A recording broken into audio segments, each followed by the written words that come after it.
her eyes darting to our mother. Mom? Our mother wore a complex expression. While I had always known my sister was a half-sibling, it seemed she had been kept in the dark. She began shaking our mother, almost frantic. Mom, what does this mean? Kelly, you're from my previous marriage, our mother muttered, shaken by my sister's grip. My sister, who had often teased me about being the favorite child, now wore a stunned expression. But if she was legally adopted, she should still have inheritance rights. My brother-in-law interjected, his voice rising. Isn't that so, Kelly? Yes, that's what I thought, my sister replied. But our mother shook her head. There had been no legal adoption. Both my sister and brother-in-law seemed incredulous. That can't be. I'm the oldest daughter. Even Dad said so. My sister's anger turned towards me. I won't let you take everything, she snapped, to which I responded, irritated by her entitlement. After all the support Dad gave you, you still say that. Be quiet.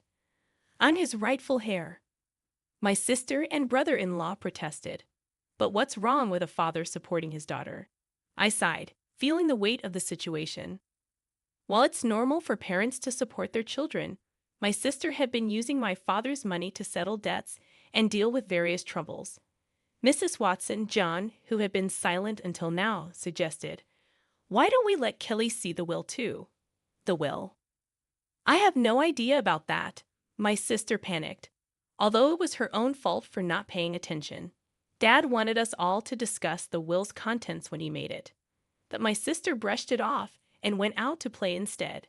When I pointed this out, my brother-in-law gave her a fierce glare. What were you thinking? This was important. Faced with the question of what to do next, they agreed to hear it. The lawyer then revealed Dad's will, stating clearly that the inheritance was for me and my mother. It also explained why Dad didn't adopt my sister. Initially, he intended to, but he grew disappointed with her behavior towards me, her half-brother, and her reckless spending as she got older. So, I actually have no inheritance rights. Realizing this, my sister was stunned. Damn it! What now? Suddenly, my brother-in-law raised his voice, accusing, "You lied to me.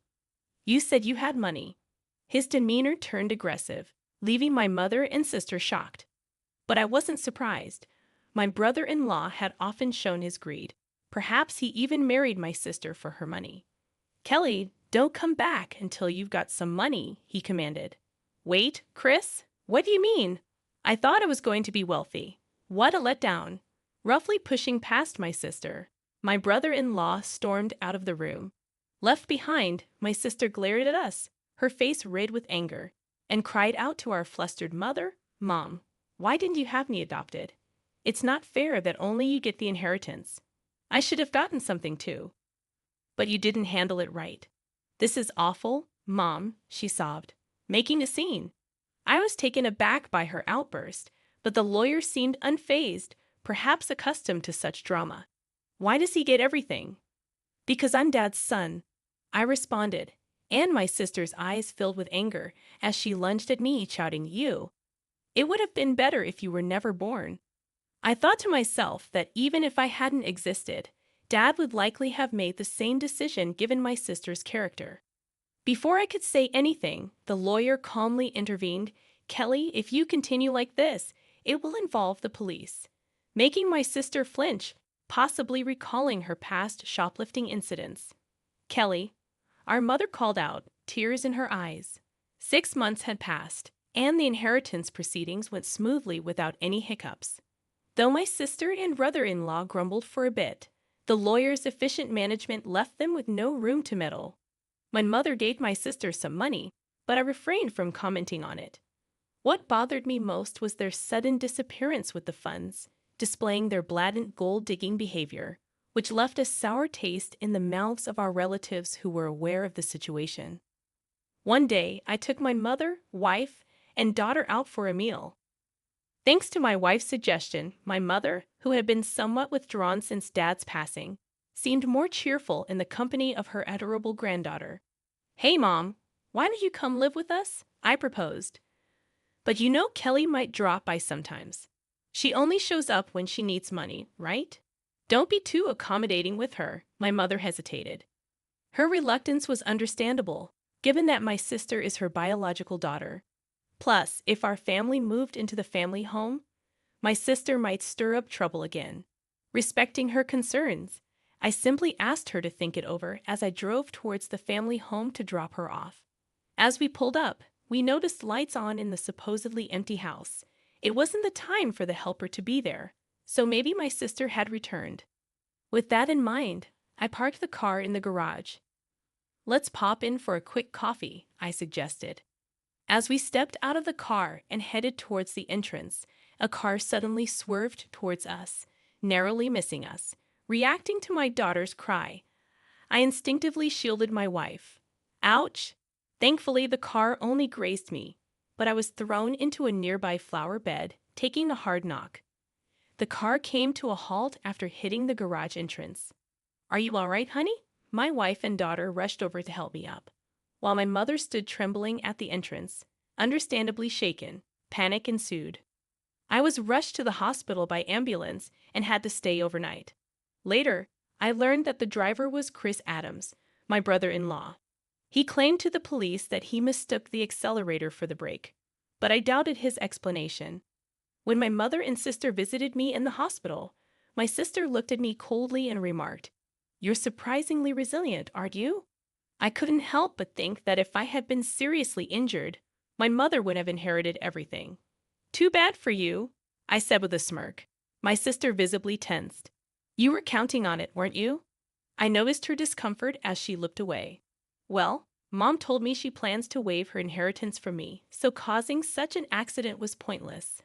My sister seemed taken aback by this revelation. It appeared incomprehensible to her that someone would refuse what they could inherit.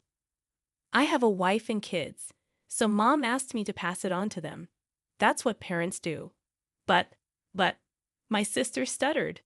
"I even made a will early on, following Dad's example." I continued, leaving my sister speechless. "So unfortunately, my share won't be going to Mom anymore." My sister trembled and shook as she stared at me. "Can't you at least give me some? There's $5 million, right?" When I firmly refused, my sister's face contorted into a furious expression as she grabbed my collar. "Give me half. I'm your sister." I regarded her with pity as she continued to scream in an unsettling tone, perhaps driven to madness by the prospect of the inheritance. "Don't you realize that your greediness would disappoint Dad?" My sister's face flushed with anger as she reached for my throat. "Kelly, what are you doing?" My mother returned, her voice raised, as nurses arrived to escort my sister out. Although my mother seemed inclined to defend my sister, it was clear that my sister had directed insults towards her too. Where did I go wrong in raising her? It was heartbreaking to hear my mother say this with sadness in her voice. Shortly after, my mother fell ill. As her condition worsened, my wife and I stepped in to assist with transportation and household tasks at the family home. This seemed to upset my sister, likely because she had encountered my wife during her visits to ask for money or had heard about our help from our mother. One day, my sister called me abruptly. "From now on, we'll take care of Mom. You two don't need to come," she declared. "What's this all about?" I tried to reason with her, but my sister didn't listen and hung up, claiming it was already decided. I confirmed with my wife, who had received the same message and been dismissed. Concerned about my sister's lack of experience in caregiving or household duties, I quickly reached out to my mother. Surprisingly, my brother-in-law had some caregiving experience. At that point, my mother was still quite independent, so it seemed manageable for the time being. I felt a bit relieved. However, within a month, my mother was rushed to the hospital by ambulance due to a medication dosage error. She appeared alarmingly frail when we arrived. The doctor was puzzled. My mother had never made such a mistake before. While my wife stayed with her, I went back to the family home, which was in disarray. The fridge was empty, despite my mother's love for cooking, and it seemed the hired help had been canceled without discussion. I felt ashamed for even considering trusting my sister and was furious. A significant amount of money had been withdrawn from my mother's bank account, even though her bank card and PIN were secured in the safe. Thankfully, the account containing the inheritance was untouched in a safe deposit box. But most of the funds allocated for living expenses were gone. I gathered essential items for my mother's hospital stay, along with her bank card, and returned to explain the situation to her. Did Kelly? My mother seemed unaware of the bank card situation. However, when I inquired about the medication error, she looked somber and confessed that it was prepared by my brother-in-law. Mom, perhaps it's best not to allow my sister into the house anymore, I suggested. John, I promised to take care of you, but the house is in such disarray, and you've lost so much weight. Have you been eating properly? My mother's words weighed heavily on me. Mom, you should come live with us. I'll build a home where we can all be together, I proposed, causing my mother to break down in tears. However, her health continued to deteriorate despite the doctor's efforts. Perhaps the incident with my sister had weakened her heart. She never recovered and eventually passed away, almost as if following my father. Upon returning to the family home to make funeral arrangements, I discovered that all the valuables had vanished. It appeared my sister and brother-in-law had taken them in their desperate pursuit of money.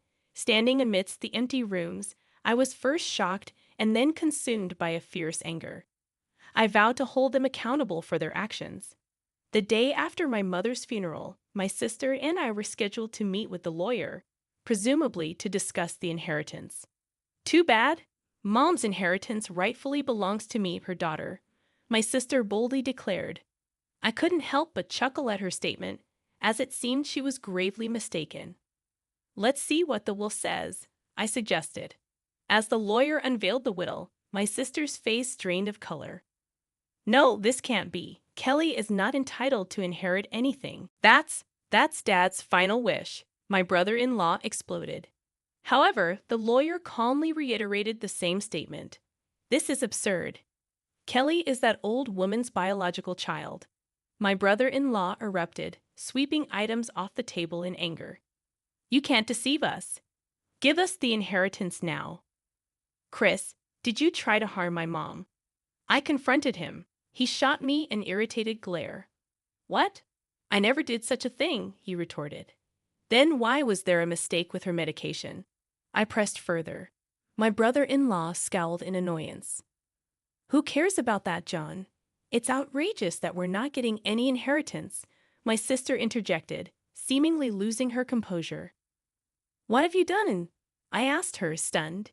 It seemed she hadn't rushed over after hearing about our mother's passing, but had been banking on the inheritance to cover her expenses. Tell me this isn't true. I'm getting nothing. My sister demanded of the lawyer. Well, the lawyer began, carefully explaining the legal distribution of the inheritance. However, after deducting the amount my sister had withdrawn and the items she had sold, there was almost nothing left. She scratched her head in frustration. This outcome was reached after consulting with the lawyer in advance, I interjected. That can't be. It can't be this little. My sister muttered to herself, clearly dissatisfied. Having relied on our parents without ever experiencing the hardships of work, she seemed out of touch with reality. I couldn't contain my contempt for her. Mom thought you'd take care of her, but you just took her money and abandoned her, you ungrateful person. I couldn't hold back my anger. Taking care of someone costs money, you know? What are you talking about? My sister shot back. Then show me the detailed expenses you used for Mom's living costs. I'll cover the necessary expenses, I challenged her, extending my hand. My sister's face paled, and her lips trembled. I don't have that. Without receipts, it won't be recognized, the lawyer emphasized, leaving my sister speechless. Facing her, my brother-in-law attempted to sway me with a pleading tone. John, your sister really needs help. Can't you lend her a hand, even just a little? I declined firmly, feeling my frustration growing, and it seemed my brother-in-law was reaching his limit too. If everything had gone as planned, Kelly would have had the entire inheritance by now, he muttered. What do you mean by that time? I questioned, but before I could delve deeper, my brother-in-law let slip a revealing comment. Because of this guy, nothing ever goes smoothly. I was supposed to get a new car, but all I got was barely enough for repairs. My sister desperately tried to interject, but it was too late. That's a serious accusation. It sounds like fraud, the lawyer remarked, holding a recorder and smiling at the couple. What? That's illegal. I clearly stated at the outset that this meeting would be recorded, and you both agreed to it. My brother-in-law paled upon realizing his mistake.